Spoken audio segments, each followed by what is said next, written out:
Hello, guys. Today I'm going to read to you The Tale of Mr. Jeremy Fisher by Beatrix Potter. Beatrix Potter is one of my favorite authors.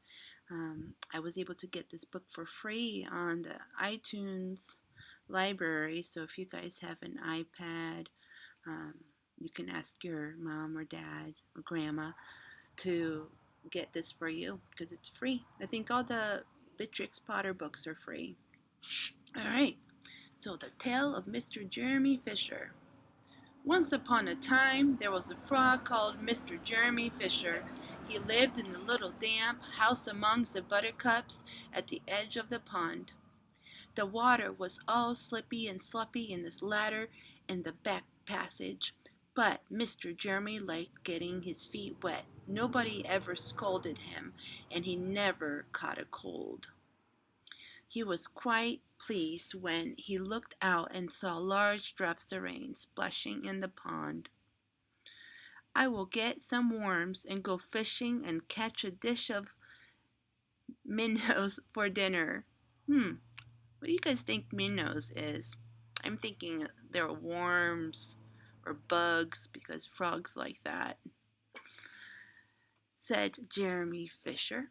"If I catch more than 5 fish, I will invite my friends Mr. Alderman Ptolemy Tortoise and Sir Isaac Newton. The alderman, however, eats salad." Mr. Jeremy put on a mackintosh and a pair of shiny goloshes. He took his rod and basket and set off with enormous hops to the place where he kept his boat. The boat was round and green and very like the other lily leaves.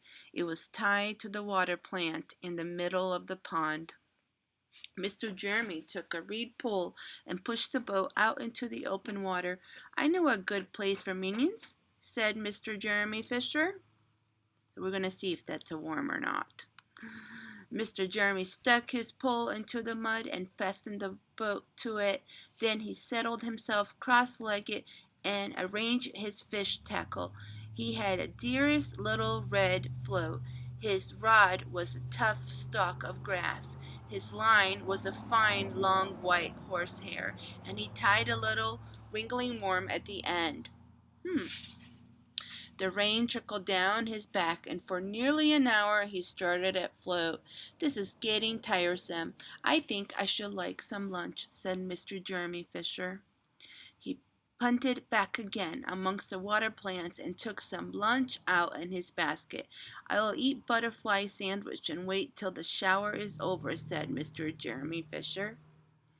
A great big water beetle came underneath the lily leaf and tweaked the toe of one of his goloshes. Mr. Jeremy crossed his legs up shorter and outreach and went on eating his sandwich. Yee, cockroach. Once or twice something moved about the rustle and splash amongst the rushes at the side of the pond. "I trust that this is not a rat," said Mr. Jeremy Fisher. "I think I had better get away from here." Mr. Jeremy shoved the boat again a little way and dropped in the bait. There was a bit almost directly the float against a tremendous bobbit. "Immune, immune! I have him by the nose!" cried Mr. Jeremy Fisher, jerking up his rod. What do you think a minnow is? Is it a fish? Maybe a fish. But what a horrible surprise! Instead of a smooth, fat minion, Mr. Jeremy landed little Jack Sharp, the stickleback covered with spines. The stickleback floundered about the boat, prickling, snapping until he was quite out of breath. Then he jumped back into the water, and a shoal of other little fishes put their heads out and laughed at Mr. Jeremy Fisher. And while Mr. Jeremy sat discontentedly, another word that's really big. What do you guys think that means? Let's read the rest and see if we can figure it out. On the edge of his boat, sucking his sore fingers and peering down into the water, a much worse thing happened. A really frightful thing it would have been if Mr. Jeremy had not been wearing a mackintosh. So let's look at that word, disconsolately. Wow, big word. And let's look at him. So, what do you think that means? I think it may mean scared or nervous or anxious. That's a nice big word.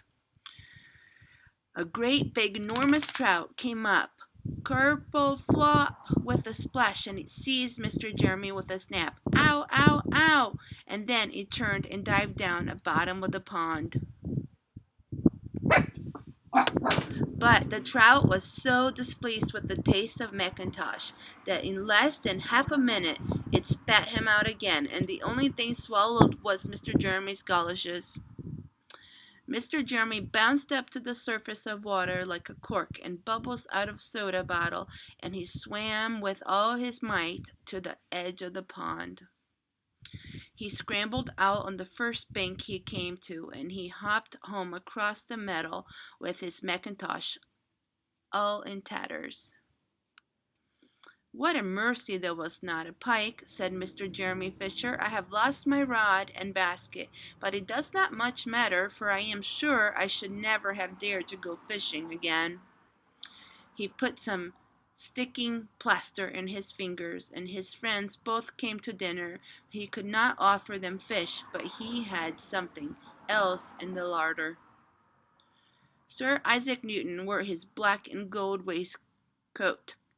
And Mr. Alderman Ptolemy Tortoise brought a salad with him in a string bag.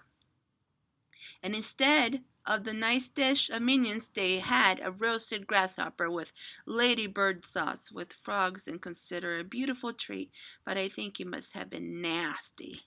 Do you guys think it was nasty? I think that would be nasty. And it looks like minions. What do you think that is? I think it's fish, not worms. This book had a lot of words that you might have not heard before. It was written a long time ago. So things that you can do to figure out what the words mean is look at the pictures, see what's going on, read the sentence or read the whole paragraph, and then go back to the word and see if you can figure out. And you can usually infer what it means. Or you can just go and look it up. All right, guys. I will read to you again probably next week. If you have some suggestions of what you want me to read, let me know. Okay? I will see you later.